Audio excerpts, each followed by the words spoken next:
नमस्कार दोस्तों, मैं मनीष आप सभी का एक बार फिर से स्वागत करता हूं हमारे ऑनलाइन क्लासेस में। जैसा कि आप सभी लोग को पता होगा कि हमारे द्वारा पेपर 7 का जो पार्ट 1 है वो कोर्स लॉन्च कर दिया गया होगा, और इससे पहले हम लोगों ने फिलॉसफी का भी कुछ क्लास डील किया है। तो हम लोगों ने फिलॉसफी पेपर 6 का पार्ट 1 भी लॉन्च कर दिया है। आप जा कर के जल्दी से जल्दी परचेस कीजिए, और मेंस में अच्छा नंबर गेन करना चाहते हैं तो जिस प्रोसेस पे और जिस फ्लो पे हम लोग चलते जा रहे हैं, आप उसका अच्छे से नोट्स बनाइए और याद कीजिए। डेफिनेटली आपको यहाँ अच्छे ही नंबर प्राप्त होंगे। तो आइए चर्चा को आगे बढ़ाते हैं। देखिए, पिछले क्लास में हम लोगों ने क्या देखा कि जो मानव संरक्षण का जो पार्ट है वो 8 अध्याय और 43 धारा, वहाँ तक हम लोगों ने डील कर दिया होगा। मे बी आप लोग उसको रिवाइज कर लिए होगे, नहीं किए होगे तो फिर भी देख लेते हैं एक बार ओवरव्यू, मात्र 10 मिनट में, उससे ज़्यादा टाइम नहीं लेंगे, ठीक है। तो देखिए हम लोगों ने क्या देखा था कल की क्लास का, ये 10 मिनट दे रहे हैं जी रिवीजन, ठीक है। क्या देखा था कल की क्लास में? मानव अधिकार संरक्षण अधिनियम 1993। ये वाला डेट भी याद रखना, पूछता है, ठीक है। याद कैसे करोगे? देखो, मानव कितने वर्ड का है? 3 लेटर का है ना, तो 1993 कल याद किए थे, ऐसे याद होगा सभी को, ठीक। फिर क्या देखिए कि इस अधिनियम में कुल कितने अध्याय हैं? 8 अध्याय हैं और 43 धाराएं हैं, ठीक। आप लोगों ने देखा होगा। तो फिर 8 अध्याय को कैसे याद किए थे जी? चलो बताओ। 8 अध्याय में देखो, पहले और आखिरी में क्या रहता है, मैं बताया था। पहले में क्या, उसका इंट्रोडक्टिव पार्ट रहता है, ठीक है, मतलब प्रारंभिक रहेगा। और लास्ट अध्याय में क्या रहेगा, उसका मिसलिनियस पार्ट रहेगा। यहां तक क्लियर है सबको? अब देखो, यहाँ पे सिर्फ आपको 3 मेजर जो पोर्शन है वो आपको पढ़ना है। पहला एक नेशनल वाला, मतलब मानव राष्ट्रीय मानव अधिकार आयोग। उसके बाद क्या, स्टेट का पढ़ना है आपको, मतलब राज्य मानव अधिकार आयोग। और उसमें से फिर क्या करेंगे, अगर इनका हानि हुआ तो कहाँ जाएंगे? न्यायालय में, याद होगा, है ना। तो आप लोगों ने क्या देखा? देखिए, अध्याय 2 में क्या रखे हम लोग? राष्ट्रीय मानव अधिकार आयोग, है ना। अध्याय 3 में क्या देखे थे कि 3 लोगों की ज्यादा शक्ति होती है, मतलब ब्रह्मा विष्णु महेश। और कैसे रिलेट किए थे? विराट कोहली नंबर 3 पे उतरता है, तो उसका क्या ज्यादा पावर उसका रहेगा, ज्यादा शक्ति उसका रहेगा नंबर 3 में, ठीक। तो 3 अध्याय याद हुआ। चौथा अध्याय में क्या देखे थे? देखो, 4 से हम लोग क्या रिलेट किए थे? क्रिया, मतलब 4 लोग कोई काम को बोलेंगे तो ही हम लोग करेंगे, और 4 लोग नहीं बोलेंगे तू नहीं कर सकता यार करके, तो नहीं कर पाएंगे यार। तो वही से हम लोग कैसे रिलेट किए थे? 4 से, 4 में क्रिया। 5 में क्या देखो, 5 में फिर सेकंड, है ना, मतलब राज्य मानव अधिकार आयोग। फिर यहाँ पे अगर हनन हुआ तो कहाँ जाएंगे बोला था मैं? न्यायालय में, 6 में, ठीक। तो 6 कहाँ जाएंगे? न्यायालय। इसको कैसे रिलेट किए थे? देखो, 6 मतलब 6 से हम लोग क्या याद कर सकते हैं? छी छी, है ना। तो मतलब किसी आदमी को, अगर कहावत भी होगा, सुनते होगे कि अस्पताल किसी को ना जाना पड़े और कोर्ट का चक्कर भी किसी को ना लगाना पड़े, यही सुनते हो। तो 6 में क्या याद किए थे? छी छी, किसी को अस्पताल और कोर्ट की जरूरत नहीं पड़ेगी। तो कोर्ट से क्या, न्यायालय याद किए थे। तो अध्याय 6 में क्या, न्यायालय। समझ में आया? क्लियर। धारा 7 में, अध्याय 7 में देखो, 7 से हम लोग क्या याद किए थे? 7 से संपरीक्षा, दोनों थोड़ा राइमिंग हो रहा है ना, 7 संपरीक्षा, 7 संपरीक्षा, यहां तक देखे थे हम लोगों ने, ठीक।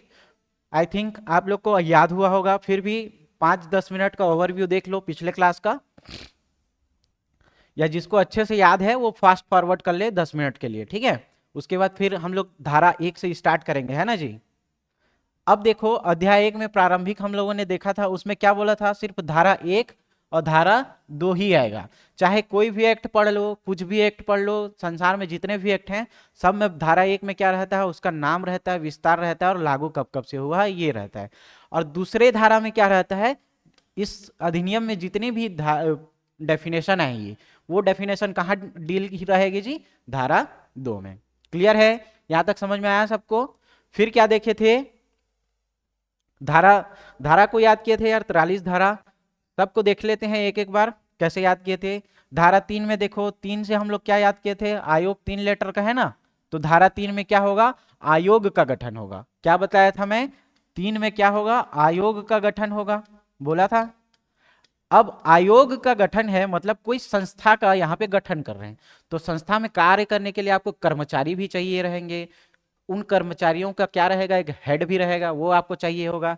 तो क्या याद किए थे? यहाँ अध्यक्ष याद किए थे, है ना। और फिर क्या याद किए थे? सदस्य याद किए थे। तो 3 में क्या होता है जी, हमेशा आयोग होगा। अब उस आयोग में जो कार्य करने वाले सदस्य रहेंगे और उन सदस्यों का एक हेड, जिसको नेता बोला गया है, अध्यक्ष, वो रहेगा। तो देखो कैसे याद किए थे, 3 में क्या, 3 लेटर का कौन है, आयोग, ठीक, तो आयोग हो गया। अब इस आयोग में क्या होंगे, सदस्य होंगे और अध्यक्ष होंगे, बोला था इस आयोग में अध्यक्ष और सदस्य होंगे। 5 से धारा 5 से देखो, 5 से कैसे याद किए थे, 5 से पत्र था, 5 से पत्र, तो पत्र से क्या, त्याग पत्र या हटाया जाना, ठीक है। धारा 6 में क्या, उस त्याग पत्र देंगे, लेकिन कितनी अवधि के उपरांत देंगे या कितनी ड्यूरेशन के बाद देंगे, है ना, वो कहाँ देखे थे, धारा 6 में देखे थे, याद होगा सबको। 7 में फिर क्या, साथ साथ मिलके क्या करेंगे, कार्य करेंगे जी, है ना, 7 से क्या, सब लोग मिलके कार्य करेंगे, ठीक। तो सदस्य का अध्यक्ष के रूप में कार्य करना, इसको कैसे याद किए थे, सदस्य का अध्यक्ष के रूप में कार्य करना। जब अध्यक्ष किसी अकस्मात परिस्थिति या किसी विकट परिस्थिति में अनुपस्थित है, तो उसके लिए क्या करेंगे, जो सदस्य मेंबर रहेंगे अपने में से किसी एक को क्या करेंगे, अध्यक्ष चुन लेंगे जी, ठीक। अब वो अध्यक्ष के रूप में कार्य करेगा। ये किस में देखे थे, धारा 7 में देखे थे। धारा 8 में क्या देखे थे, 8 मतलब इनफाइनाइट। तो कहीं भी हम लोग काम करने जाते हैं तो वहां पे अनंत टर्म एंड कंडीशन रहते हैं ना, तो टर्म एंड कंडीशन मतलब सेवा एवं शर्तें, ठीक। सेवा एवं शर्तें किस में याद किए, धारा 8 में। धारा 9 से देखो, नई कोई भी चीज नहीं होगा, तो क्या नहीं होगा जी, कार्यवाहियों का अविधिमान्य नहीं होगा, कार्यवाहियों का अविधिमान्य नहीं होगा। कहने का क्या मतलब है, जैसे देखिए, अध्यक्ष अगर अनुपस्थित है और उसके बिहाफ पे कौन गया, सदस्य अपने में से किसी एक को भेजे वहां हेड बना के, और उस हेड ने जो कार्य किया उस ड्यूरेशन में, वो कार्य क्या होंगे, अविधिमान्य नहीं होंगे, मतलब इनवैलिड नहीं होंगे। वो जो भी डिसीजन लिया रहेगा वो क्या करेगा, उसका अप्लाई होगा। वो बात समझ में आई, क्लियर, धारा 9 तक। फिर से एक बार देखो, धारा 3 में क्या था, 3 में आयोग था, आयोग।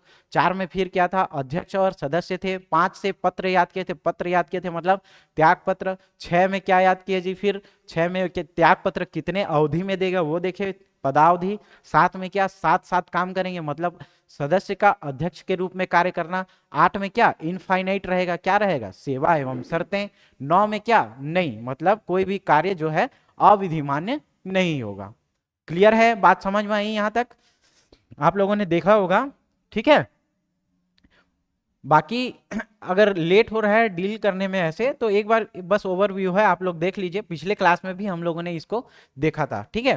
फास्ट फॉरवर्ड में इसको देख लेते हैं जल्दी से। 10 में क्या याद किए थे, 10 कदम, 10 कदम कैसे याद किए थे, उसका एक प्रक्रिया होता है, खेल का एक नियम होता है। 11 में क्या देखे थे, 1 और 1 11 होते हैं, साथ साथ कार्य करेंगे जी, कौन कार्य करेगा, आयोग के अधिकारी और अन्य कर्मचारी वृंद, ठीक है, ये लोग क्या करेंगे, साथ साथ कार्य करेंगे।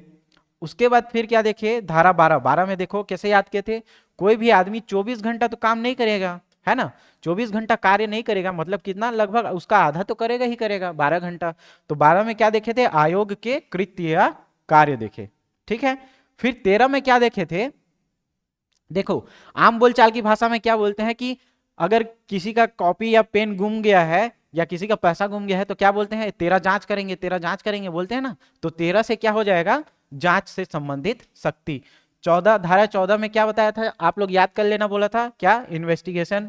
धारा 15 में क्या, फिर इन्वेस्टिगेशन में जो है वो स्टेटमेंट देगा या कथन देगा। फिर धारा 16 में क्या देखे थे, जो स्टेटमेंट दिया जी, ठीक है, तो क्या बोले कि अगर कोई व्यक्ति गुनहगार नहीं है, उसके ऊपर भी हम लोगों ने इंक्वायरी कमीशन बैठा दिया, तो उसके इमेज पे जो है वो प्रतिकूल प्रभाव पड़ेगा। ये किस में देखे थे, धारा 16 में देखे थे, है ना, समझ में आया। फिर 17 से क्या देखे, 17 से शिकायत देखे जी, 17 शिकायत, राइमिंग कर, 17 शिकायत, 17 शिकायत। 18 में क्या देखे, जब शिकायत की जाएगी तो शिकायत की बात क्या होती है, अगर गुनहगार पाया गया तो उसके ऊपर क्या किया जाएगा, कार्यवाही किया जाएगा। फिर 19 में क्या देखे थे, नहीं देखे थे, नहीं, किससे ने, सशस्त्र बल, मतलब जो सशस्त्र बल है उनसे क्या नहीं लेना है, पंगा नहीं लेना है, ये देखे थे। फिर 20 में क्या देखे थे, 20 से विशेष रिपोर्ट देखे थे, 20 से क्या देखे थे, विशेष रिपोर्ट देखे थे। समझ में आया, आई थिंक क्लियर होगा। और इसको क्या बताया था, याद करो, कि जैसे राष्ट्रीय मानव अधिकार आयोग हम लोगों ने पढ़ा है ना, सेम टू सेम क्या करना है, यहाँ पे आपको कॉपी पेस्ट करना है ना, देखे भी होंगे। ये धारा 3 से स्टार्ट करना, 3, 4, 5।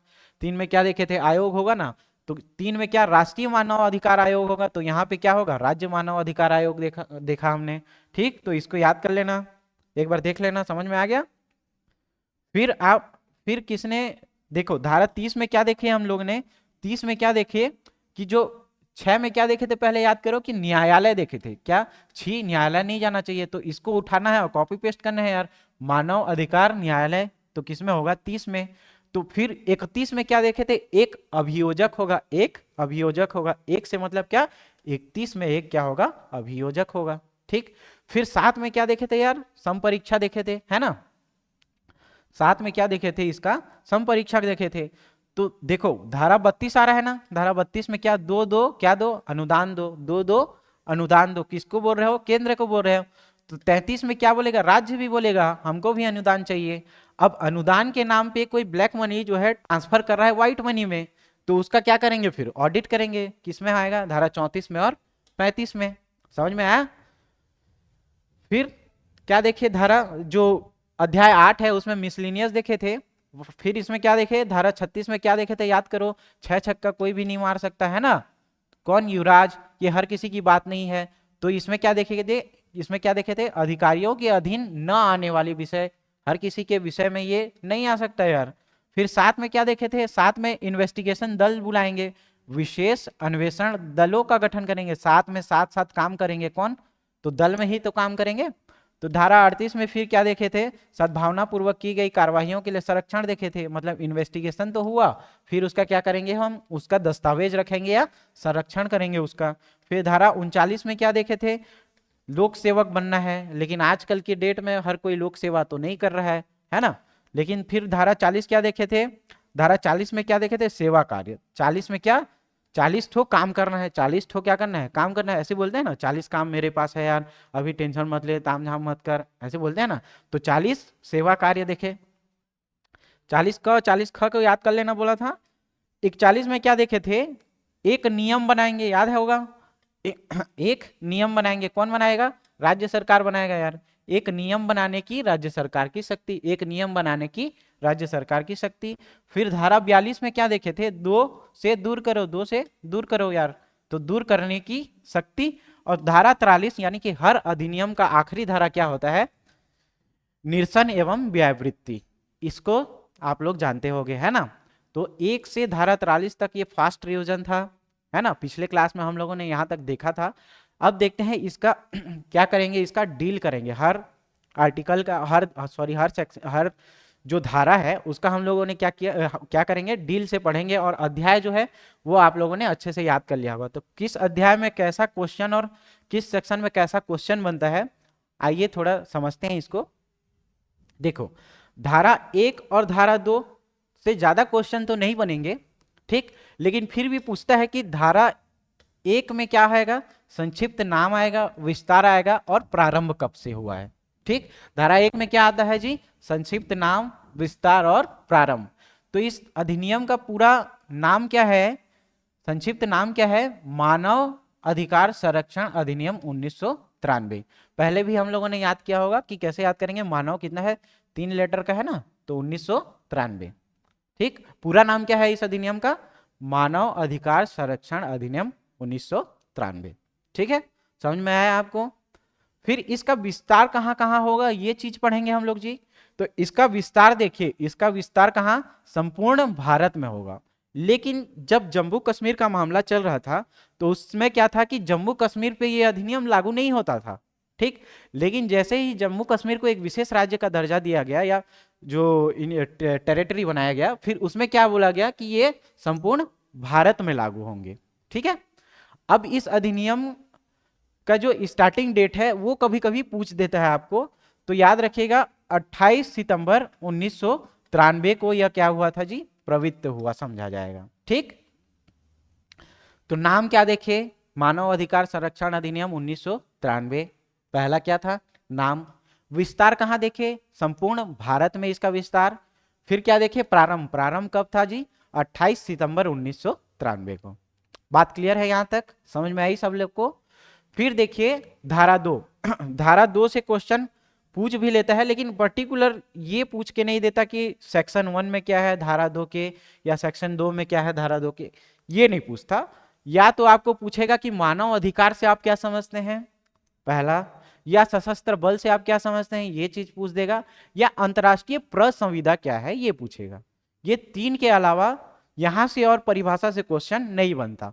तो देखिए, अगर आप क्वेश्चन आंसर फॉर्मेट में इसको पढ़ना चाहे, देखिए अगर ये वन लाइनर वाला होता, वन डे एग्जाम होता, तो आपको क्या सिर्फ फैक्ट याद कराता, जा करके आप टिक मार के आते, लेकिन ये तो आपको लिखना है वहां जा करके, है ना। तो इस सारे चीज को आप लोग क्या कीजिएगा, डील से समझिएगा। अगर क्वेश्चन आंसर फॉर्मेट में भी आप लिखोगे तो इसको आप बना सकते हो कि क्वेश्चन आंसर फॉर्मेट में लिखोगे तो पहला क्वेश्चन क्या आ जाएगा कि मानव अधिकार की परिभाषा से आप क्या समझते हैं। ठीक, मानव अधिकार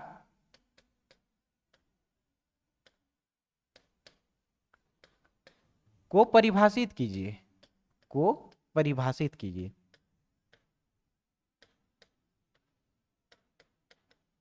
ये पूछेगा जी, है ना, और कितने मार्क्स का, 2 मार्क्स का पूछ देगा।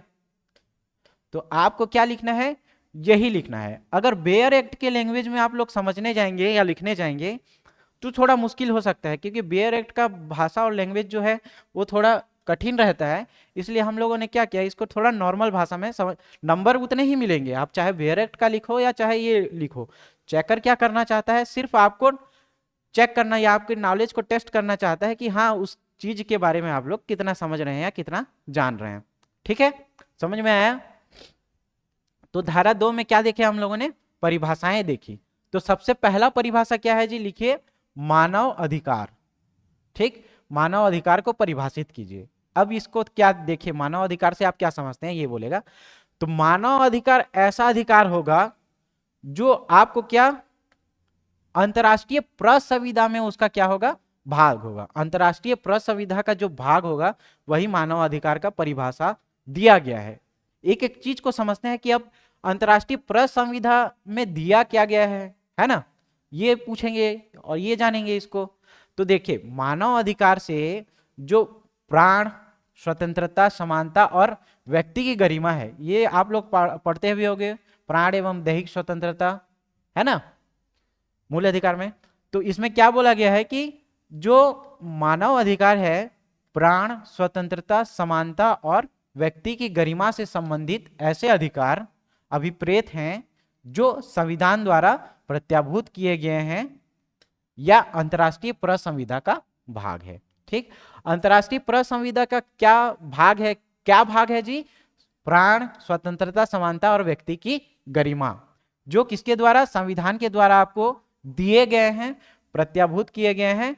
ठीक, प्रसंविधा का इंग्लिश टर्म क्या होता है, प्रसंविधा मतलब होता है कॉन्ट्रैक्ट जी। ठीक,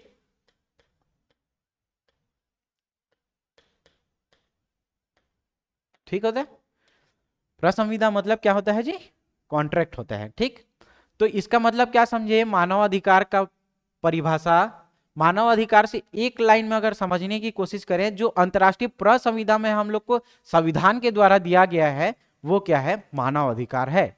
लेकिन क्या दिया गया है ये क्वेश्चन करोगे तो एक फ्रेम बन जाएगा आपके दिमाग में कि हाँ हम लोग को ये पॉइंट लिखना चाहिए और ये आना चाहिए। तो क्या देखिए, प्राण, स्वतंत्रता, समानता और व्यक्ति की गरिमा, ये किसमें है, संविधान के द्वारा प्रत्याभूत किया गया है या किसका भाग है, अंतरराष्ट्रीय प्रसंविधा का भाग है। इसमें मेजरली 3 सेक्शन समझोगे आप कि अंतरराष्ट्रीय प्रसंविधा वाला एक तो टर्म आपको लिखना है, एक संविधान के द्वारा प्रत्याभूत किया गया है या दिया गया है ये लिखना है। लेकिन क्वेश्चन करोगे कि क्या दिया गया है, तो प्राण, स्वतंत्रता, समानता और व्यक्ति की गरिमा से संबंधित जो अधिकार दिए गए हैं वो आपको लिखना है। समझ में आया। तो मानव अधिकार को परिभाषित कीजिए बोलेगा तो समझ लोगे आप। ठीक है, अगला सेक्शन देखते हैं। और एक मेजर इंपॉर्टेंट, ये क्या है, भारत के न्यायालयों द्वारा क्या है, प्रवर्तनीय है, इसमें अमेंडमेंट किया जा सकता है। ठीक है, अब देखते हैं 2। ठीक है, इसका मतलब हम लोगों ने क्या देखा, जो प्रसंविधा है, प्रसंविधा बोल रहे हैं ना, तो प्रसंविधा, अंतरराष्ट्रीय प्रसंविधा है क्या है लिखिए। ये भी क्वेश्चन पूछ सकता है कि अंतरराष्ट्रीय प्रसंविधा को समझाइए या क्या है अंतरराष्ट्रीय प्रसंविधा। तो आप लोग क्या लिखोगे, ये डेट याद रखना जी, ठीक है, तो सब 6 वाला है देखना, 1966 और ये 6, ठीक।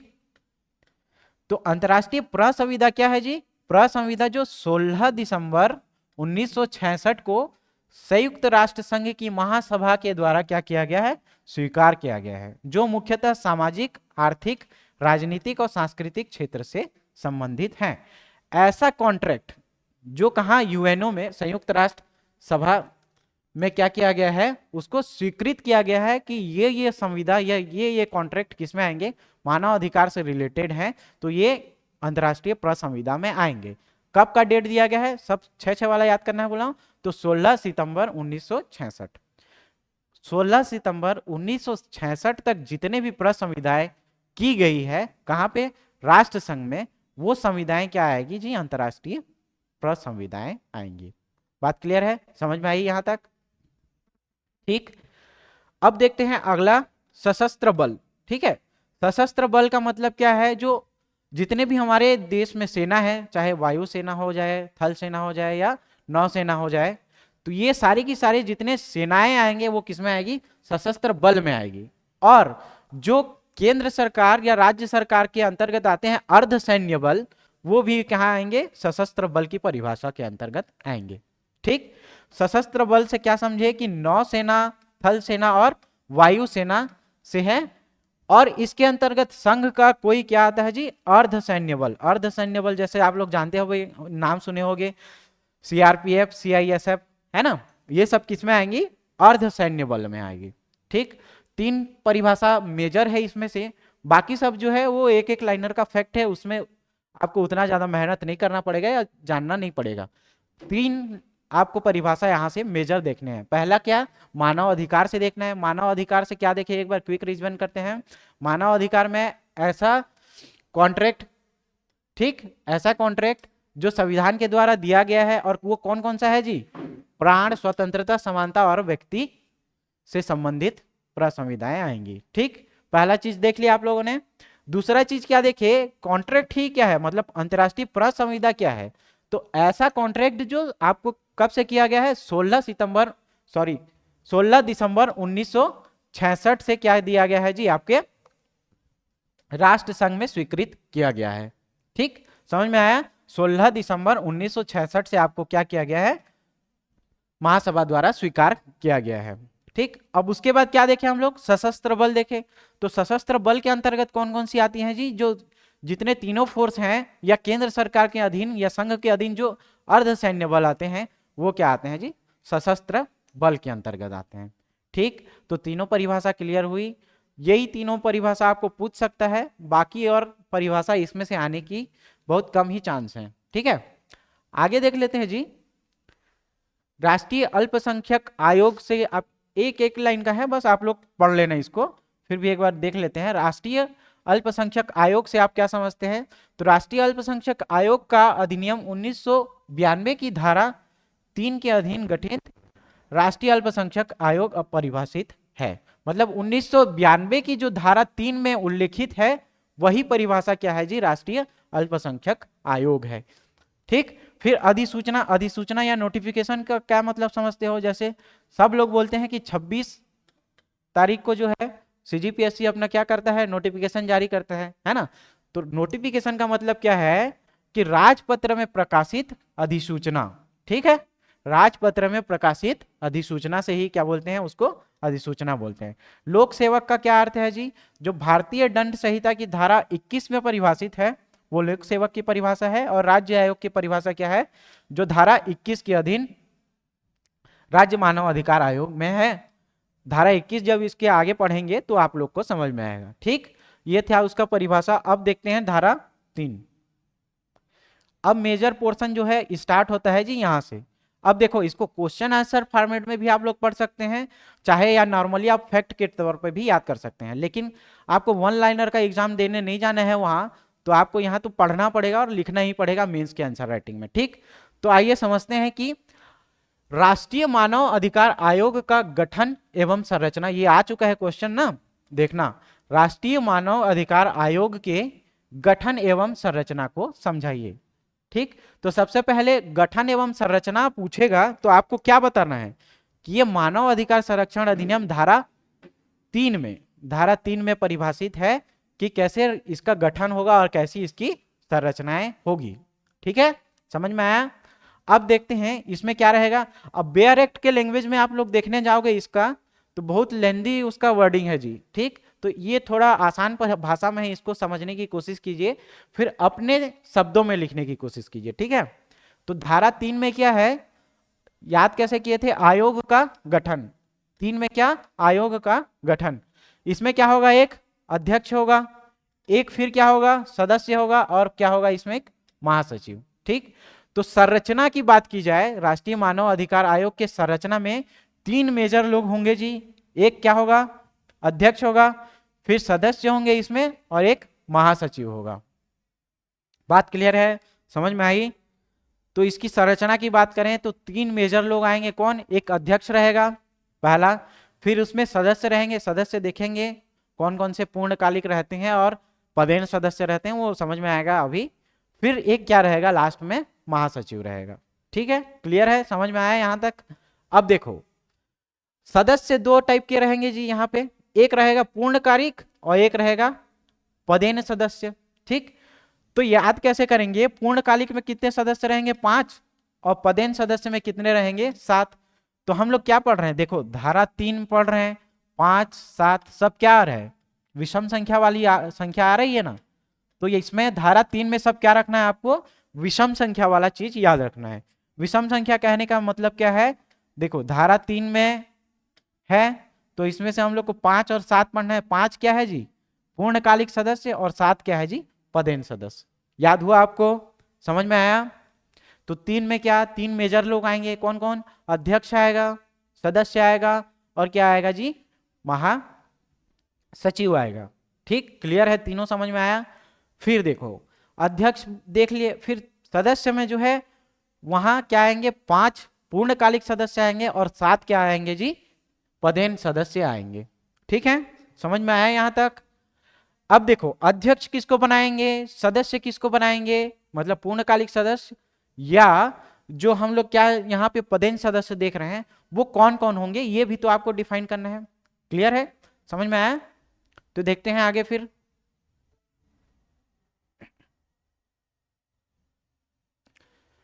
जो अध्यक्ष रहेगा जी, देखो ठीक, इसमें 3 मेजर पोर्शन देखे थे ना, उसमें से पहला क्या है जी, अध्यक्ष है। अध्यक्ष कौन होगा, जो सुप्रीम कोर्ट का रिटायर्ड चीफ जस्टिस होगा। ये क्या किया गया था, पहले ही इसको स्वीकार किया गया था। जब 2019 की बात की जाए, 2019 में संशोधन पढ़ोगे तो 2019 में संशोधन करके ये बोला गया कि सुप्रीम कोर्ट के वर्तमान न्यायाधीश भी क्या हो सकते हैं जी, इसके अध्यक्ष हो सकते हैं। पहले इस एक्ट में क्या था, सिर्फ यही इसके अध्यक्ष हो सकते हैं, किसके, सुप्रीम कोर्ट का रिटायर्ड चीफ जस्टिस। ठीक है, लेकिन 2019 में अमेंड करके क्या बोला गया कि सुप्रीम कोर्ट के जो वर्तमान न्यायाधीश हैं वो भी इसके अध्यक्ष हो सकते हैं। ठीक है, 2019 में संशोधन करके ये प्रावधान इसमें किया गया है।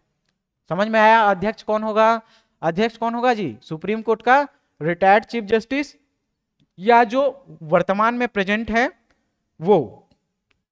समझ में आया। फिर क्या देखे, सदस्य देखे, सदस्य में कितने पूर्णकालिक सदस्य कितने देखे जी, 5 देखे ना। अब देखो 5 देखे, पहले के अधिनियम में क्या था, 1+1+2 का प्रोविजन था। ठीक है, कहने का मतलब क्या है, जो यहाँ पे 3 सदस्य है ना, वो पहले कितने सदस्य थे, सदस्यों की संख्या 2 थी 2019 के पहले, लेकिन 2019 में संशोधन करके एक सदस्य को और बढ़ाया गया है। ठीक है, तो समझ में आया। पहले अध्यक्ष देख लिए, अब ये क्या देख रहे हैं जी, पूर्णकालिक सदस्य देख रहे हैं। क्या, पूर्णकालिक सदस्य। इसके बाद फिर क्या देखेंगे, पदेन सदस्य देखेंगे। तो पूर्णकालिक सदस्य की संख्या कितनी बोला हूं मैं, 5। 5 में कौन कौन सा, पहला देखो, एक सदस्य जो होंगे वो सुप्रीम कोर्ट का रिटायर्ड न्यायाधीश या वर्तमान न्यायाधीश। ये तो समझ में आ गया होगा, है ना, कि रिटायर्ड न्यायाधीश होंगे या प्रेजेंट जो अभी वर्तमान में है वो। दूसरा जो है, एक सदस्य हाई कोर्ट का रिटायर्ड चीफ जस्टिस या वर्तमान चीफ जस्टिस। समझ में आया। सुप्रीम कोर्ट का क्या न्यायाधीश या वर्तमान जो रिटायर्ड न्यायाधीश हैं वो न्यायाधीश या वर्तमान न्यायाधीश। पहली बात क्लियर। दूसरी बात क्या, सुप्रीम कोर्ट हो गया, अब क्या लेंगे हाई कोर्ट, किसी भी हाई कोर्ट का ना, ऐसा नहीं कि सिर्फ छत्तीसगढ़ का होगा, है ना, किसी भी हाई कोर्ट का जस्टिस हो सकता है, ठीक। लेकिन क्या, चीफ जस्टिस मुख्य न्यायाधीश होगा या वर्तमान मुख्य न्यायाधीश या न्यायमूर्ति। समझ में आया। एक क्या होगा, सुप्रीम कोर्ट का रिटायर्ड न्यायाधीश होगा या वर्तमान न्यायाधीश। एक क्या होगा, हाई कोर्ट का रिटायर्ड न्यायाधीश या वर्तमान न्यायाधीश, ठीक। फिर इसमें क्या अमेंड करके 2019 में क्या बोला गया है कि 2 सदस्य जो थे उसको हटा करके क्या बोला गया, 3 सदस्य होंगे, ये इसका प्रावधान किया गया। 3 सदस्य जिन्हें मानव अधिकार के क्षेत्र में व्यापक जानकारी एवं समझ होनी चाहिए, जिसमें से एक सदस्य महिला होना अनिवार्य है। समझ में आया इसका फॉर्मेशन। 1+1+2 क्या था, 2019 के पहले वाला था, लेकिन अभी क्या प्रावधान किया गया है, 1+1+3, ठीक।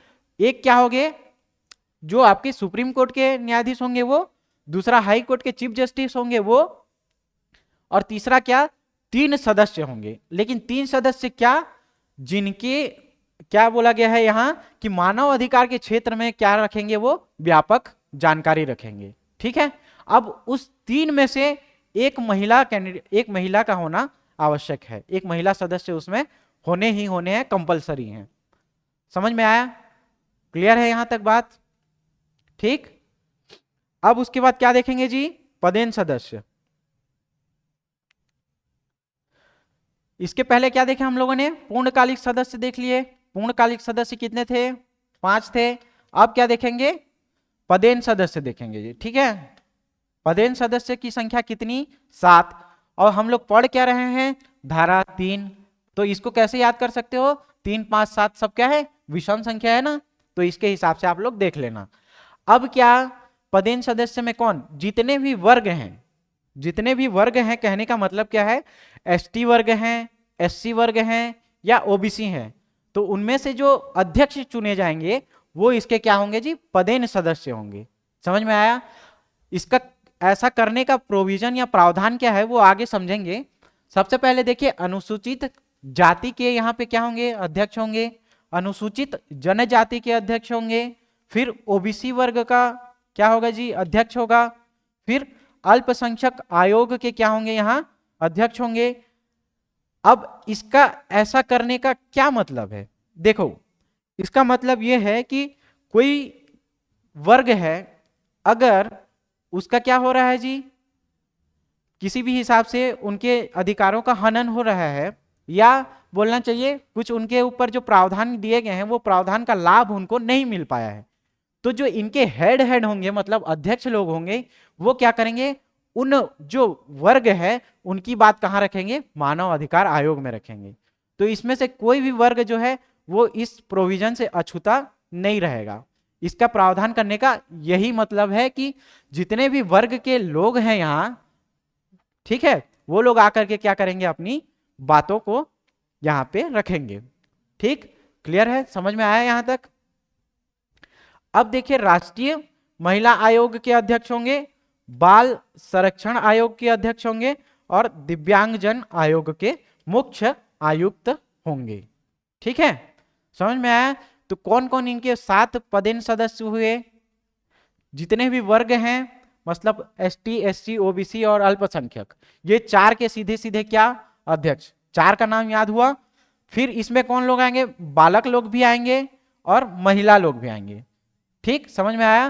पहले 4 क्या, चारों के अध्यक्ष रहेंगे, मतलब एसटी के, एससी के, ओबीसी के और अल्पसंख्यक के 4 सदस्य याद हुए। फिर उसमें कौन, बच्चे भी आएंगे बोला हूं तो बाल संरक्षण, फिर महिला भी आएंगे बोल रहा हूं तो राष्ट्रीय महिला आयोग के अध्यक्ष। कितने हुए, 4 2 6। लास्ट में जो बचा वो दिव्यांगजनों के मुख्य आयुक्त आएंगे जी। 7 नाम याद हुए आपको। ठीक, आगे चलते हैं। ये धारा 3 आपका पूरा पूरा कंप्लीट हुआ जी, है ना। तो इसमें पहले क्वेश्चन भी आप लोग फॉर्मेट करेंगे अपने हिसाब से, 2 मार्क्स के हिसाब से करें। ठीक है, या आप क्या कर सकते हैं 4 मार्क्स के लिए कर सकते हैं या 8 मार्क्स के लिए, जितने भी आप फॉर्मेशन अपने हिसाब से बनाइएगा, लेकिन कोशिश करिए कि 100 शब्दों में इसको लिखने का आप प्रयास करें, फिर वो ऑटोमेटिक 2 नंबर के भी फॉर्मेट आप बना लेंगे और 4 नंबर के भी फॉर्मेट आप लोग क्या कर सकते हैं तैयार कर सकते हैं। ठीक, कंप्लीटली धारा 3 समझ में आया? एक बार फिर से देखो, क्विक रिवीजन कर लेते हैं। 3 में क्या था जी, जो आयोग है उसका गठन एवं संरचना हम लोग को देखना है। तो गठन एवं संरचना में धारा 3 में आ रहा है तो 3 मेजर लोग आएंगे। पहला चीज तो ये याद हो गया कि धारा 3 है मतलब 3 मेजर लोग आएंगे। 3 मेजर कौन कौन से लोग आएंगे? एक रहेगा अध्यक्ष, एक रहेगा सदस्य, एक रहेगा महासचिव। क्लियर है यहां तक? फिर आप सदस्य को पकड़िए और क्या बोलिए कि 3, 5 और 7, 3 धारा पढ़ रहे हैं, उसमें से पूर्णकालिक सदस्य कितने रहेंगे? 5 रहेंगे, और जो पदेन सदस्य होंगे वो कितने होंगे? 7। बात क्लियर है? समझ में आई? अब यहां पे क्या देखे हैं हम लोग कि अध्यक्ष जो होगा, अध्यक्ष कौन होगा? सुप्रीम कोर्ट का या तो वो रिटायर्ड जज होगा, रिटायर्ड, या तो क्या होगा वो जो वर्तमान न्यायाधीश हैं वो होंगे, पहला चीज। या उसमें फिर क्या देखे, ठीक, उसके बाद अध्यक्ष, अध्यक्ष के बाद हम लोगों ने क्या देखे, जो पदेन सदस्य है वो देखे हम लोगों ने, सॉरी क्या बोलते हैं, जो 5 सदस्य हैं वो देखे, और पदेन सदस्य कितने देखे हम लोगों ने? 7 देखे। 5 सदस्य में हम लोगों ने क्या देखा कि जो पूर्णकालिक सदस्य हैं वो कौन कौन रहेंगे? देख लो यहां पे क्या देखे हम लोगों ने, जो पूर्णकालिक सदस्य है उसमें क्या देखे हम लोगों ने? 1 प्लस 1 प्लस 3 का फॉर्मेट हम लोगों ने देखा। इससे पहले क्या था जी? 1 प्लस 1 प्लस 2 का कॉन्सेप्ट था यहाँ पे। ये कब की बात की जा रही है? 2019 की बात की जा रही है। ठीक है, तो इसमें क्या देखे, एक सदस्य जो होगा वो सुप्रीम कोर्ट का रिटायर्ड जज न्यायाधीश होगा या वर्तमान न्यायाधीश होगा। फिर क्या देखे, हाई कोर्ट का वो तो रिटायर्ड चीफ जस्टिस होगा या वर्तमान चीफ जस्टिस होगा। और 3 कैसे सदस्य होंगे? जो मानव अधिकार के क्षेत्र में कार्य करने वाले हैं वो 3 सदस्य यहाँ पे होंगे। लेकिन उन 3 सदस्यों में से भी कंपलसरी क्या है जी? एक महिला सदस्य होगी। बात समझ में आई यहां तक का? फिर इसके बाद क्या देखे हम लोगों ने? पदेन सदस्य देखा। ठीक है जी, क्या देखा उसके बाद? पदेन सदस्य देखा। पदेन सदस्य की संख्या कितनी देखी हम लोगों ने? 7 देखी। 7 में 7 को याद कैसे करना है? देखो, जो 4 वर्ग हैं, मतलब एसटी वर्ग, एससी वर्ग, ओबीसी वर्ग और अल्पसंख्यक, ये चारों को क्या होंगे? अध्यक्ष होंगे। 4 नाम याद हुए। फिर 3 नाम को कैसे याद करना है? देखो, फिर क्या बालक लोग आएंगे तो बाल संरक्षण का अध्यक्ष आएगा। फिर उसमें क्या देखे, महिला आएंगे बोला तो राष्ट्रीय महिला आयोग के अध्यक्ष आएंगे। और लास्ट में क्या आएंगे जी? इसके दिव्यांगजन लोग आएंगे। याद हुआ? सारा चीज आपको समझ में आया? तो 7 पदेन सदस्य आपको समझ में आई। तो अब धारा 3 में अगर इसके गठन एवं संरचना आपसे पूछे तो आप बना लेंगे। ठीक है, अपने हिसाब से आप देखिएगा, 8 मार्क्स के हिसाब से कीजिएगा फॉर्मेट इसको। अब चलते हैं आगे धारा 4 की तरफ। ठीक है, क्वेश्चन आंसर फॉर्मेट में अगर देखोगे तो आप यहां पे क्वेश्चन क्या लिखोगे कि अध्यक्ष एवं सदस्यों की नियुक्ति को समझाइए। क्या बोलोगे आप? अध्यक्ष एवं सदस्यों की नियुक्ति को समझाइए। तो ये किसमें दिया गया है जी? धारा 4 में। सबसे पहले क्या बोलोगे आप? धारा 4 में अध्यक्ष एवं सदस्यों की नियुक्ति का प्रावधान किया गया है। किसमें? धारा 4 में। ठीक है, समझ में आया? तो क्वेश्चन क्या लिखे? अध्यक्ष और सदस्यों की नियुक्ति को समझाइए। तो देखिए क्या बोल रहा है कि राष्ट्रीय मानव अधिकार आयोग के अध्यक्ष एवं सदस्यों की नियुक्ति किसके द्वारा की जाती है जी? राष्ट्रपति के द्वारा की जाती है। पहला पॉइंट आप लोगों ने क्या समझा कि जो अध्यक्ष एवं सदस्यों की नियुक्ति है वो किसके द्वारा की जाती है जी? राष्ट्रपति के द्वारा की जाती है। अध्यक्ष एवं सदस्यों की नियुक्ति किसके द्वारा की जाती है? राष्ट्रपति के द्वारा की जाती है। लेकिन राष्ट्रपति तो स्वयं नहीं करेंगे ना, कौन करेंगे जी? प्रधानमंत्री की अध्यक्षता वाली उच्च स्तरीय चयन समिति के क्या सिफारिश से इसका क्या किया जाएगा जी? नियुक्ति का प्रावधान किया गया है। ठीक, समझ में आया? कौन करेगा जी? राष्ट्रपति करेगा। लेकिन किसकी? प्रधानमंत्री की अध्यक्षता में जो चयन समिति बनेगी उस चयन समिति के सिफारिश के आधार पे क्या किया जाएगा, अध्यक्ष एवं सदस्यों की नियुक्ति की जाएगी। समझ में आया? ये क्वेश्चन आ चुका है, तो आप लोग ध्यान से समझिए कि अध्यक्ष एवं सदस्यों की नियुक्ति कौन करता है। तो कौन करता है जी, राष्ट्रपति करता है, लेकिन किसके माध्यम से करता है, प्रधानमंत्री की अध्यक्षता वाली चयन समिति की सिफारिश पर करेगा। ठीक है, ये जो नाम देंगे राष्ट्रपति क्या करेगा, उनके नाम के ऊपर मुहर लगाएगा। ठीक, समझ में आया? तो ये चयन समिति में कितने कितने लोग होते हैं ये देख लेते हैं जी। ठीक है, सबसे पहला देखिए, चयन समिति में एक अध्यक्ष होंगे, सदस्य होंगे और केंद्रीय गृह मंत्री होंगे। सबसे पहले देखो, चयन समिति का जो अध्यक्ष होगा वो कौन होगा, प्रधानमंत्री होगा। पहले ही हम लोगों ने बोला है कि चयन समिति का अध्यक्ष कौन बनेगा, प्रधानमंत्री बनेगा। ठीक, फिर उसमें सदस्य कौन कौन आएंगे जी, एक आएंगे लोकसभा के अध्यक्ष और लोकसभा में ही विपक्ष के नेता। समझ में आया? चयन समिति कितने लोगों के द्वारा बनेगी, एक अध्यक्ष के द्वारा बनेगी, सदस्यों के द्वारा बनेगी और होम मिनिस्ट्री, ठीक है, गृह मंत्री के, केंद्रीय गृह मंत्री, ये 3 लोगों के द्वारा बनेगी। लेकिन सदस्य में क्या, अध्यक्ष में क्या देखे, अध्यक्ष में कौन आया जी, प्रधानमंत्री आए। फिर सदस्य में क्या देखे, लोकसभा के भी सदस्य आएंगे और राज्यसभा के भी सदस्य आएंगे। लोकसभा के कौन कौन सदस्य, एक तो जो अध्यक्ष रहेगा लोकसभा का अध्यक्ष, स्पीकर, वो आएंगे, और एक जो विपक्ष का नेता रहेगा वो आएगा। समझ में आया? सेम कंडीशन राज्यसभा में भी आप लगा दो कि कौन यहाँ के अध्यक्ष, कितने मेंबर होंगे यहाँ पे, एक सभापति होगा और एक कौन होगा, विपक्ष का नेता, उसी राज्य में, उस राज्यसभा में ही। ठीक, और एक कौन होंगे जी, सेंट्रल होम मिनिस्टर। ठीक, तो ये 3 लोगों के मेजर से ही क्या बनेंगे, आपके अध्यक्ष एवं सदस्यों की नियुक्ति होगी। ठीक है, तो धारा 4 में क्या देखे, 4 में क्या, अध्यक्ष एवं सदस्यों की हम लोगों ने क्या देखा, नियुक्ति देखा 4 में। ठीक, तो अध्यक्ष एवं सदस्यों की नियुक्ति को समझाइए बोलेगा, तो सबसे पहले क्या लिखोगे कि मानव अधिकार संरक्षण अधिनियम 1993 की धारा 4 में अध्यक्ष एवं सदस्यों की नियुक्ति की जाती है। पहला पॉइंट आप लोग ये लिखिए। फिर जो अध्यक्ष और सदस्यों की नियुक्ति किसके द्वारा की जाती है, ये वाला क्वेश्चन आएगा, तो आप क्या बोलेंगे कि जी इसके अध्यक्ष एवं सदस्यों की नियुक्ति किसके द्वारा की जाती है जी, राष्ट्रपति के द्वारा की जाती है। राष्ट्रपति के द्वारा की जाएगी, लेकिन राष्ट्रपति डायरेक्ट जाके तो नहीं करेगा, कौन करेगा जी, जो प्रधानमंत्री की अध्यक्षता वाली समिति रहेगी, उस समिति, चयन समिति रहेगी, उस चयन समिति की सिफारिश के आधार पे क्या किया जाएगा, प्रधानमंत्री राष्ट्रपति के द्वारा अध्यक्ष एवं सदस्यों की नियुक्ति की जाएगी। ठीक, अब देख लेते हैं उस चयन समिति में आए कितने लोग, 3 लोग मेन आएंगे। एक कौन आएगा, वहां का अध्यक्ष आएगा, फिर उसमें क्या सदस्य रहेंगे, और एक क्या रहेगा जी, केंद्रीय गृह मंत्री।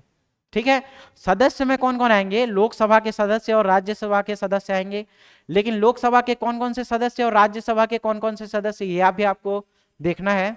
तो लोकसभा में जो स्पीकर रहेगा वो, ठीक, और उसके बाद जो विपक्ष का नेता होगा वो, ये दोनों आएंगे इसके में। ठीक, और राज्यसभा में क्या, राज्यसभा में क्या आएंगे जी, राज्यसभा में सभापति आएंगे, और कौन आएगा, सभापति में कौन आएगा, फिर उसके विपक्ष का नेता आएगा।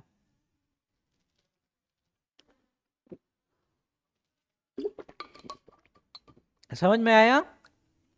फिर एक क्या देखे उसके बाद, केंद्रीय गृह मंत्री देखिए धारा 4 में। ये समझ में आया? ये वाला क्वेश्चन आप फॉर्मेट कर लोगे, ठीक है ना। अगला देखते हैं धारा 5। कौन सी धारा है जी, धारा 5। धारा 5 में क्या है, 5 से कैसे याद किए थे, देखो 5 से पत्र याद किए थे, 5 से क्या याद किए थे, पत्र याद किए थे, 5 से पत्र। तो क्या, त्याग पत्र या हटाया जाना, ये किस में आएगा, धारा 5 में आएगा। क्वेश्चन आंसर फॉर्मेट में भी लिखोगे तो इसमें क्या लिखेंगे आप, क्वेश्चन लिखिए कि अध्यक्ष और सदस्यों के त्याग पत्र की प्रक्रिया को समझाइए। ठीक है, अध्यक्ष एवं सदस्यों के त्याग पत्र की प्रक्रिया को समझाइए, ये क्वेश्चन आएगा। अच्छा, क्वेश्चन फॉर्मेट है क्या इसमें, राष्ट्रीय मानव अधिकार आयोग के अध्यक्ष एवं सदस्यों की पद मुक्ति प्रक्रिया को समझाइए। ठीक है, ये वाला क्वेश्चन आ सकता है, या आप लोग अगर इसको फॉर्मेट बनाना चाहें तो ऐसे बना सकते हैं, नहीं तो आप क्वेश्चन आंसर फॉर्मेट के भी धारा परिप्रेक्ष्य में नहीं देखना चाहते, डायरेक्ट डायरेक्ट धारा याद कर लो और उसका प्रावधान याद कर लो, है ना। तो आगे चलते हैं जी, उत्तर देख लो। पद मुक्ति की प्रक्रिया मतलब पद मुक्ति कहते किसको हैं ये देख लो कि कार्यकाल से पूर्व हटाने की प्रक्रिया को क्या कहा जाता है जी, पद मुक्ति। जो उसका मतलब ड्यूरेशन है 3 साल का या 5 साल का जो भी है, तो उसके पूर्व ही क्या किया जाता है, इन लोग को हटाया जाता है। वो क्रिया क्या कहलाती है, पद मुक्ति की प्रक्रिया कहलाती है। समझ में आया। तो कार्यकाल पूर्व हटाने की प्रक्रिया को क्या कहा जाता है, पद मुक्ति कहा जाता है। समझ में आया। लेकिन पद मुक्ति देखें हम लोग कितने प्रकार से होते हैं वो भी डिफाइन कर लेते हैं। तो मेजरली देखा गया है पद मुक्ति जो है 3 प्रकार की होती है जी। कितने प्रकार की होती है, 3 प्रकार की होती है। एक तो क्या, डायरेक्ट वो त्याग पत्र देगा वो, ठीक, या सीधे सीधे उसका हटाया जाएगा दूसरा, और तीसरा क्या होता है जी, विशेष प्रक्रिया के तहत। ठीक, तो पद मुक्ति यहां से क्वेश्चन और भी उठता है कि पद मुक्ति की कितनी प्रक्रियाएं होती हैं, तो 3 प्रक्रियाएं होती हैं, याद रखिएगा। या तो वो डायरेक्ट त्याग पत्र देगा, ठीक, या उसको सीधे सीधे हटाए जाएंगे, और तीसरा जो है विशेष प्रक्रिया के तहत क्या किया जाएगा जी, पद मुक्ति उसका किया जाएगा। समझ में आया, क्लियर है यहां तक। देखो त्याग पत्र सीधे सीधे किसको देगा, वो राष्ट्रपति को देगा। त्याग पत्र किसको देगा, वो सीधे सीधे राष्ट्रपति को देगा। या अगर उसको हटाया जाता है तो हटाए जाने का कारण क्या क्या है वो देखते हैं। ठीक, एक तो क्या, पहले वो भ्रष्ट आदमी होगा, भ्रष्टाचार होगा, घूसखोर करता होगा, है ना, या तो वो पागल होगा, या दिवालिया होगा, या भ्रष्टाचार करता होगा। ठीक, या क्या, मानसिक रूप से कार्य करने में अक्षमता होगा, मतलब मानसिक रूप से कार्य करने में वो सक्षम नहीं है। ठीक, तो उसको क्या किया जाएगा, हटाया जाएगा, या सवैतनिक रोजगार प्राप्त कर लेने के हिसाब से इसको क्या किया जाएगा, हटाया जाएगा। ठीक है, समझ में आया। सीधे सीधे कैसे हटाएंगे, या तो वो पागल होगा, या दिवालिया होगा, या भ्रष्ट आदमी होगा, या सवैतनिक रोजगार से जुड़ेगा, या क्या, अगर यहां पे देखेंगे तो वो विकृत चित्त वाला, या क्या होगा, असक्षम होगा जी कार्य करने में। समझ में आया यहां तक। ठीक है, कौन कौन से लोगों को सीधे सीधे हटाए जाएंगे। पहला क्या होगा, त्याग पत्र कौन देगा, सीधा सीधा राष्ट्रपति को देगा। और किसको किसको हटाया जाएगा ये भी हम लोगों ने देख लिया। अब देखते हैं विशेष प्रक्रिया के तहत अगर किसी को हटाएंगे तो उसकी प्रक्रिया क्या है। देखिए, विशेष प्रक्रिया के तहत हटाएंगे यदि अध्यक्ष एवं सदस्यों पर सिद्ध कदाचार एवं शारीरिक असमर्थता का आरोप लगाया जाता है तो राष्ट्रपति इसकी जांच के लिए किसको, सुप्रीम कोर्ट को आदेशित करेगा तथा उसकी जांच रिपोर्ट के आधार पर अध्यक्ष एवं सदस्यों को हटाया जाएगा। कहने का मतलब क्या है, देखो अगर उसने कोई भ्रष्ट काम किया है या करप्शन किया है, ठीक है, करप्शन किया है, तो उसके ऊपर क्या करेंगे जी, कार्यवाही बैठाएंगे। अब जब कार्यवाही हुआ तो उसका जो कदाचार है वो सिद्ध हो गया, प्रूफ हो गया कि हाँ इसने करप्शन किया है, या ये क्या है, शारीरिक रूप से सक्षम नहीं है कार्य करने के लिए जो इसको दायित्व या कार्य दिया गया है। ठीक है, तो उस पे जो कदाचार का जो आरोप लगता है वो अगर सिद्ध हो जाता है, ठीक, तो सुप्रीम कोर्ट क्या करेगा, उसकी जांच के रिपोर्ट के आधार पर अध्यक्ष एवं सदस्यों को हटाने के लिए क्या करेगा, ये आदेशित कर सकेगा। ठीक है, कौन हटाएगा जी, राष्ट्रपति हटाएगा। लेकिन किसकी सिफारिश पे, यहां पे समझ लो एक हिसाब से सुप्रीम कोर्ट के, सुप्रीम कोर्ट के हिसाब से ये क्या करेगा, शारीरिक रूप से अक्षम है या वो किसी कदाचार में उसका सिद्ध हो गया है तो उसको सीधा सीधा क्या करेगा, राष्ट्रपति सुप्रीम कोर्ट के जांच के आधार पे उसको क्या करेगा, उसके पद से मुक्त कर देगा या हटा देगा। समझ में आया। तो 3 प्रकार की पद मुक्ति आप लोगों ने समझा। यहाँ एक क्या सीधा सीधा त्याग पत्र दिया वो, या दूसरा सीधा सीधा उसको हटाएंगे, या तीसरा क्या है विशेष प्रक्रिया से उसको हटाया जाएगा। ठीक, त्याग पत्र देंगे अध्यक्ष या सदस्य तो सीधा किसको देंगे, राष्ट्रपति को देंगे। दूसरा क्या देखिए, हटाना है तो हटाना है तो किस किस में, या तो वो पागल है, दिवालिया है, ठीक है, या वो शारीरिक रूप से सक्षम नहीं है कार्य करने के लिए। समझ में आया? तो इन सब कारणों से इसको क्या करेंगे जी, हटाएंगे सदस्य या अध्यक्ष को। और एक विशेष प्रक्रिया के द्वारा, विशेष प्रक्रिया के द्वारा मतलब कदाचार अगर सिद्ध हो गया तो जांच कौन करवाएगा जी, राष्ट्रपति करवाएगा। लेकिन किसको बोलेगा, सुप्रीम कोर्ट को बोलेगा। अब सुप्रीम कोर्ट का जो आदेश आया है उस आदेश के हिसाब से क्या करेगा, राष्ट्रपति अध्यक्ष एवं सदस्य को उनके पद से हटा देगा। समझ में आया? तो 5 धारा तक समझ में आया आपको। नेक्स्ट देख लेते हैं धारा 6 जी। ठीक, 6 में क्या है देखो, 6 में क्या है, अध्यक्ष एवं सदस्यों की पदावधि, ठीक, या ड्यूरेशन, कार्य करने का जो ड्यूरेशन होगा वो किस में दिया गया है, धारा 6 में दिया गया है। ठीक, तो कार्यकाल क्या है, देखो पहले क्या था, इसका 5 साल था। कितना सा जी, इसका कार्यकाल 5 साल था। लेकिन 2019 में क्या किया गया है, इसमें संशोधन किया गया है और 5 साल को घटा करके क्या किया गया है, यहाँ 3 वर्ष किया गया है या 70 वर्ष। दोनों में से जो पहले पूरा होगा, या तो वो 3 साल का जो ड्यूरेशन दिया गया है वो पूरा हो जाएगा, या उसको 70 साल का जो एज है वो पूरा हो गया होगा। दोनों में से जो पहले पूरा हुआ उस हिसाब से या उस आधार पे क्या किया जाएगा, इनको पद से मुक्त कर दिया जाएगा, या उसका पदावधि उतना ही होगा, या तो 3 साल या तो 70 साल। दोनों में से जो 70 साल कहने का मतलब उसका एज ना, पर्सनल उसका एज, ठीक, तो 70 साल दोनों में से कोई भी एक पूरा होगा तो क्या होगा जी, अपने पद से वो क्या करेगा, हाँ उसकी छुट्टी हो जाएगी, पदावधि। ठीक, अब पहले क्या था, इसमें प्रतिनियुक्ति का प्रावधान नहीं किया गया था। ठीक है, प्रतिनियुक्ति का प्रावधान नहीं किया गया था, लेकिन 2019 में संशोधन करके क्या किया गया है, इसमें प्रतिनियुक्ति का भी प्रावधान किया गया है। ठीक है, प्रतिनियुक्ति का प्रावधान किसमें किया गया है, 2019 के संशोधन के बाद किया गया है। फिर क्या देखिए, आयोग के अध्यक्ष या सदस्य कार्यकाल खत्म हो जाने के पश्चात किसी भी अन्य नियोजन के पात्र नहीं होंगे। किसमें, या तो केंद्र सरकार या राज्य सरकार के किसी भी नियोजन में क्या करेंगे। अब देखो इसमें क्या बोलने की कोशिश कर रहा है कि जो 3 साल है या 70 साल है, अगर कोई इसका मेंबर बनता है, दोनों में से कोई एक क्राइटेरिया उसका कंप्लीट हो जाता है, या तो यहाँ 3 साल का क्राइटेरिया खत्म कर लेता है या उसको 70 साल पूरा हो जाता है, तो क्या किया जाएगा, इस अधिनियम के अधीन क्या बोला गया है कि इसमें अगर कोई व्यक्ति एक बार पदस्थ हुआ और उसका कार्यकाल खत्म हुआ तो क्या है, केंद्र सरकार या राज्य सरकार के द्वारा संचालित किसी भी संस्था में या किसी भी नियोजन में वो क्या कार्य करने के लिए दोबारा पात्र नहीं होगा। समझ में आया? तो 6 में पदावधि को समझे। पदावधि में क्या था जी, सबसे पहले उसका कार्यकाल था, पहले कितना का कार्यकाल था, 5 साल का, अभी कितना का कार्यकाल है जी, 3 साल का या 70 साल का, दोनों में से कोई एक भी पूरा हो जाए। उसके बाद क्या देखिए कि 2019 में प्रतिनियुक्ति का प्रावधान अभी जोड़ा गया है, 2019 से पहले जो है वो प्रतिनियुक्ति का प्रावधान इसमें नहीं था। ठीक है, समझ में आया?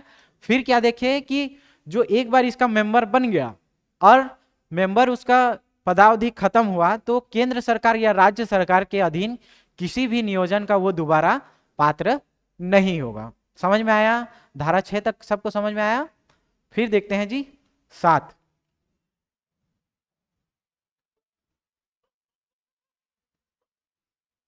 क्या देखे, धारा 7। ठीक, तो 7 में क्या देखे थे, 7 कार्य करना। कार्य करना कौन कार्य करेगा, सदस्य का अध्यक्ष के रूप में कार्य करेगा। ठीक है, मान लो अध्यक्ष जो है वो किसी कारणवश उपस्थित नहीं है या वो अनुपस्थित है, तो उसके जगह पे क्या करेंगे, जो सदस्य हैं अपने में से ही किसी एक को क्या करेंगे जी, अपने दल का नेता चुनेंगे या अध्यक्ष चुनेंगे।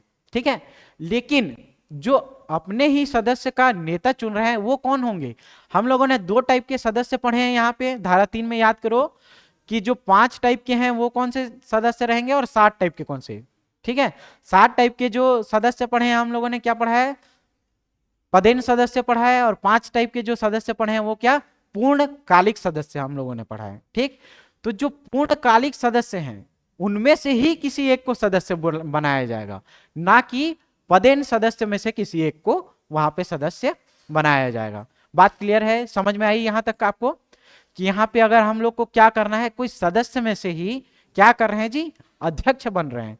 ठीक, सदस्य में से ही क्या बोल रहे हैं, अध्यक्ष बन रहे हैं। तो कौन से सदस्य जो हैं वो अध्यक्ष बनेंगे, जो पूर्णकालिक सदस्य हम लोगों ने पढ़ा है 5, उनमें से ही किसी एक को क्या चुना जाएगा जी, अध्यक्ष चुना जाएगा। ठीक, समझ में आया, तो देख लेते हैं।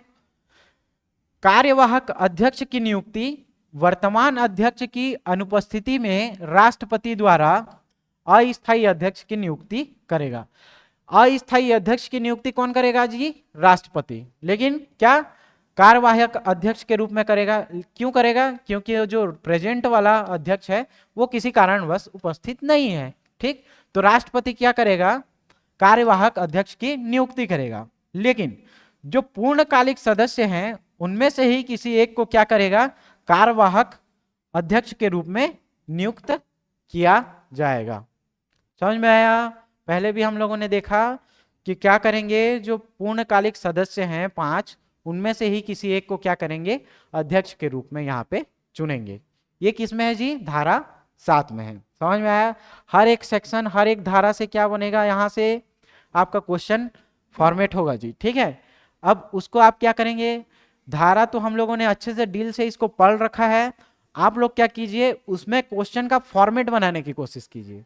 ठीक है, जैसे धारा 3 में हम लोगों ने क्या देखा, गठन एवं संरचना देखा, तो राष्ट्रीय मानव अधिकार आयोग के गठन एवं संरचना को समझाइए, ये सब आप लोग देखेंगे।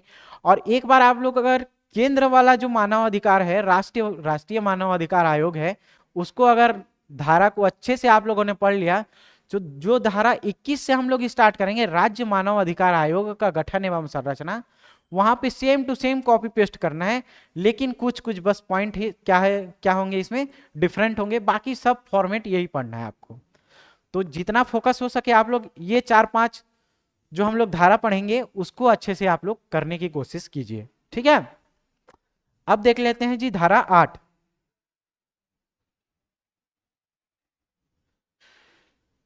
ठीक, याद कैसे किए थे, याद करो, 8 से इनफाइनाइट, इनफाइनाइट में क्या, किसी भी कार्य में सेवा एवं शर्तें, इनफाइनाइट क्या, इनफाइनाइट सेवा एवं शर्तें, ये देखा हमने। ठीक है, तो इनफाइनाइट सेवा एवं शर्तें का कहने का क्या मतलब है, इनफाइनाइट सेवा या शर्तें कहने का क्या मतलब है, सेवा एवं शर्तें निर्धारण कौन करेगा जी, केंद्र सरकार करेगा। ठीक है, सेवा एवं शर्तें इसका निर्धारण कौन करेगा, केंद्र सरकार करेगा। केंद्र सरकार इसका निर्धारण किया सेवा एवं शर्तें का। वर्तमान में अध्यक्ष का वेतन कितना है जी, सेवा एवं शर्तें। ठीक है, तो इन जो सेवा कर रहा है उसके लिए इसको क्या करेंगे, पेमेंट भी तो देंगे, क्या देंगे, इसको पेमेंट भी तो देंगे, है ना, सेवा फोकट में आके तो नहीं करेगा यार। सेवा एवं शर्तें इसका निर्धारण कौन करेगा, केंद्र सरकार करेगा, केंद्र सरकार करेगा। लेकिन पैसा इसको कहां से दिया जाएगा, केंद्र की संचित निधि से दिया जाएगा, पढ़े भी होंगे आप लोगों ने, है ना, केंद्र की संचित निधि से इसको पैसा दिया जाता है। वर्तमान में अध्यक्ष का वेतन कितना है जी, तो सुप्रीम कोर्ट के चीफ जस्टिस के बराबर 2,80,000। ठीक है, और सदस्य का जो वेतन है वर्तमान में वो 2.5 लाख के आसपास है। कौन देगा जी, सॉरी किसके बराबर होगा, सुप्रीम कोर्ट के जस्टिस के बराबर। ठीक, यहाँ किसके, सुप्रीम कोर्ट के चीफ जस्टिस के बराबर अध्यक्ष को वेतन दिया जा रहा है, और सदस्य को वेतन कितना दिया जा रहा है, 2.5 लाख, किसके, जस्टिस के बराबर ना, सुप्रीम कोर्ट के। समझ में आया, तो यहां से पेमेंट इसको कहां से देगा, केंद्र की संचित निधि से दिया जाएगा, और निर्धारण कौन करेगा, केंद्र सरकार। समझ में आया, केंद्र सरकार इसका निर्धारण करेगा, और कहां से इसको पेमेंट देंगे, केंद्र की संचित निधि से देंगे। ठीक है, समझ में आया। अब देखते हैं जी धारा 9। ठीक है, धारा 9 आप लोग एक बार पढ़िए, धारा 9 को कैसे याद किए थे, नहीं होना ना, याद करो।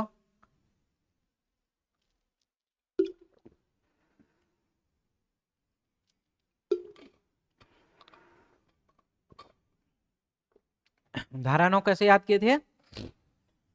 धारा 9 मतलब कोई भी चीज नहीं, ठीक, तो अविधिमान्य नहीं होगा, ठीक।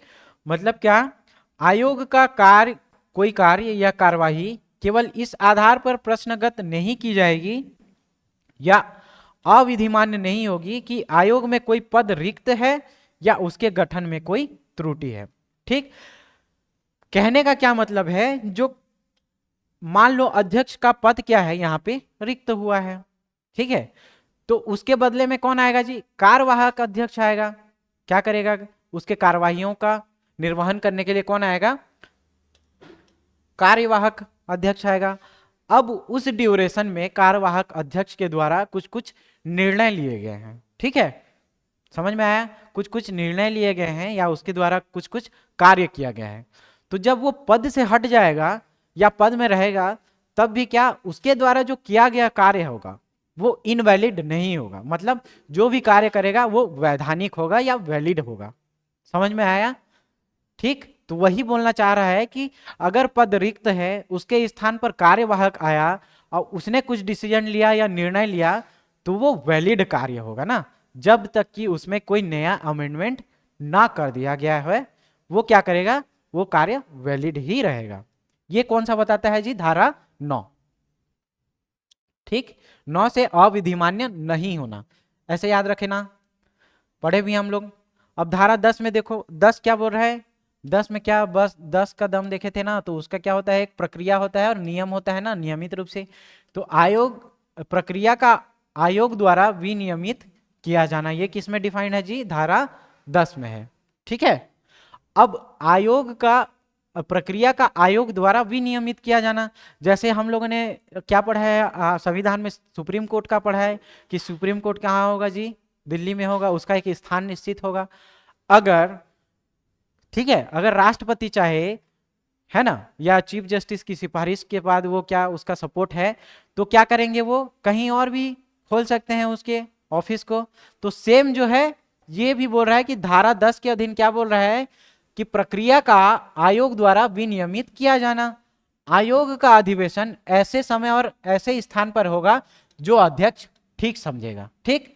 उसके उसके लिए क्या टाइम और प्लेस कौन निर्धारित करेगा? कि अध्यक्ष, ठीक है, अध्यक्ष जो ठीक समझे उसका अधिवेशन उसी टाइम पे और उसी स्थान पे होगा। समझ में आया? फिर क्या बोल रहा है कि इस अधिनियम और उसके अधीन बनाए गए नियमों के उपबंधों के अधीन रहते हुए आयोग को अपनी प्रक्रिया के लिए विनियम अधिकथित करने की शक्ति होगी, ठीक। तो जो भी यहाँ पे कथन या स्टेटमेंट देंगे वो कौन कौन करेगा जी? इसके प्रक्रिया के अधीन या इसके नियम के अधीन की जाएगी। अब थर्ड पॉइंट क्या बोल रहा है कि आयोग के सभी आदेश और विनिश्चय महासचिव द्वारा या इस निमित्त अध्यक्ष द्वारा सम्यक रूप से प्राधिकृत आयोग के किसी अन्य अधिकारी द्वारा अधिप्रमाणित किए जाएंगे। अब जो भी डिसीजन यहाँ पे बनाए गए, दिए गए हैं, वो क्या करेगा? अध्यक्ष के द्वारा क्या करेगा जी? सम्यक रूप से, मतलब सेल्फ अटेस्टेड जिसको बोलते हो ना, साइन खुद का। तो क्या बोलते हैं, जो भी यहाँ पे डिसीजन लिया जाएगा वो क्या होगा? अध्यक्ष के द्वारा या अन्य अधिकारी के द्वारा क्या होंगे? वो प्रमाणित होंगे, या उसमें जो भी डिसीजन लिया रहेगा एक पन्ने में, और लास्ट में क्या होगा? वहां के जो अध्यक्ष रहेंगे या अन्य अधिकारी होंगे उसका क्या होगा? यहाँ पे हस्ताक्षर होगा। समझ में आया? नियम की एक प्रक्रिया होगी, है ना, यही बोल रहा है कि प्रक्रिया और विनियमित किया जाएगा। तो कौन सबसे पहले करेगा? अध्यक्ष जो ठीक समझे उसी स्थान पे करेगा, ठीक है। और इसके अधीन जो नियम बनाए जाएंगे वो उसके लिए एक विशेष प्रक्रिया होगी। और जो यहाँ पे डिसीजन लिए जाएंगे, थर्ड पॉइंट क्या बोल रहा है, जो डिसीजन यहाँ पे लिए जाएंगे उसमें क्या होगा? एक फॉर्मेट जो रहेगा उसमें क्या होगा? अध्यक्ष का या जो अन्य अधिकारी रहेंगे उनका क्या रहेगा? स्वयं का हस्ताक्षर रहेगा, जिसके द्वारा ये प्रमाणित करेंगे कि हाँ यहाँ पे बैठक हुई है, ये कार्यवाही हुई है और इसका प्रमाणिक हम लोग अपने हस्ताक्षर के रूप में कर रहे हैं। बात है समझ में आई? क्लियर? ठीक है ना। जो धारा 10 तक हम लोगों ने देख लिया, अब देखते हैं क्या धारा 11। क्या देखते हैं जी? धारा 11। ये देखिए बेयर एक्ट का लैंग्वेज वही है, थोड़ा कठिन है ना, थोड़ा कठिन है, लेकिन लिखने आपको ऐसे ही हैं, या आपने वर्डिंग में जैसे आप लोग लिख सकते हो, नंबर दोनों में वैसे ही मिलेंगे, ठीक है ना। तो बेयर एक्ट में जो है ऐसे ही लिखा रहेगा जी, आप लोग देखना थोड़ा सा। अब देखते हैं धारा 11। 11 में क्या देखे थी, 1 और 1 11 कार्य करेंगे, ठीक है। तो आयोग के अधिकारी और अन्य अधिकारी कार्य करेंगे। कौन कार्य करेगा जी, आयोग के अधिकारी और अन्य अधिकारी या कर्मचारी होंगे वो कार्य करेंगे। केंद्रीय सरकार आयोग को भारत सरकार के सचिव की पंक्ति का एक अधिकारी जो आयोग का महासचिव होगा, ऐसे अधिकारी के अधीन जो पुलिस महानिदेशक की पंक्ति से नीचे का नहीं होगा, ऐसे पुलिस और अन्वेषण कर्मचारी तथा ऐसे अन्य अधिकारी और कर्मचारी जो कृत्य या दक्षताओं का पालन करने के लिए आवश्यक होगा। कहने का क्या मतलब है, देखो आयोग के अधिकारी एवं अन्य अधिकारी, तो केंद्रीय सरकार में जो आयोग के अधिकारी होंगे, कौन कौन से अधिकारी होंगे, पहले क्या होगा जो सचिव होगा, सचिव के रैंक के एक अधिकारी होंगे, ठीक। क्या बोला गया है, सचिव की पंक्ति का एक अधिकारी होगा जो क्या होगा, महासचिव होगा, ठीक।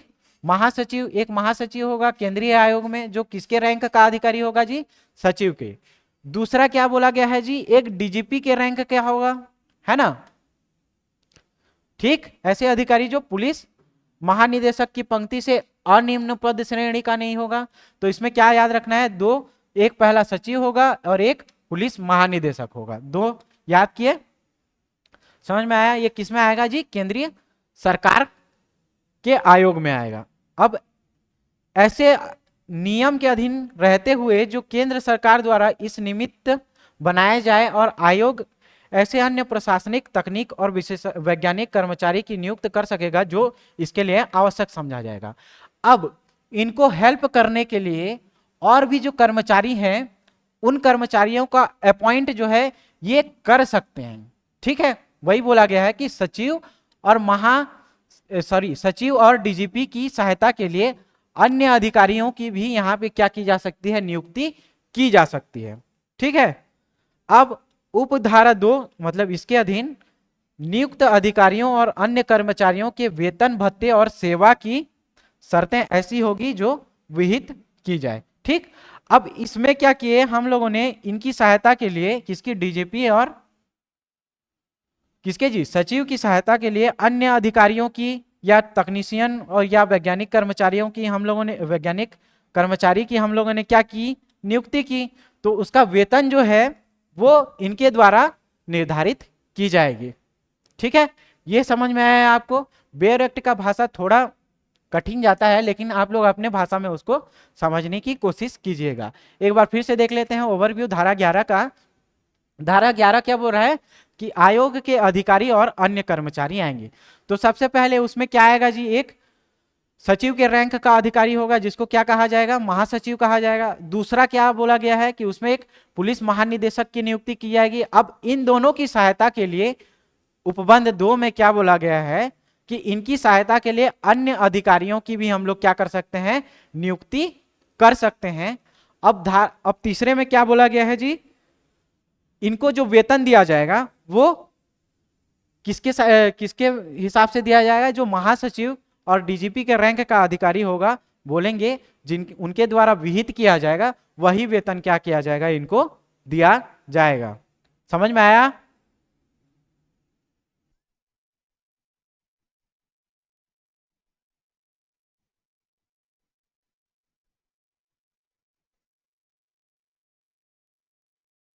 ठीक है, समझ में आया यहां तक आपको सबको।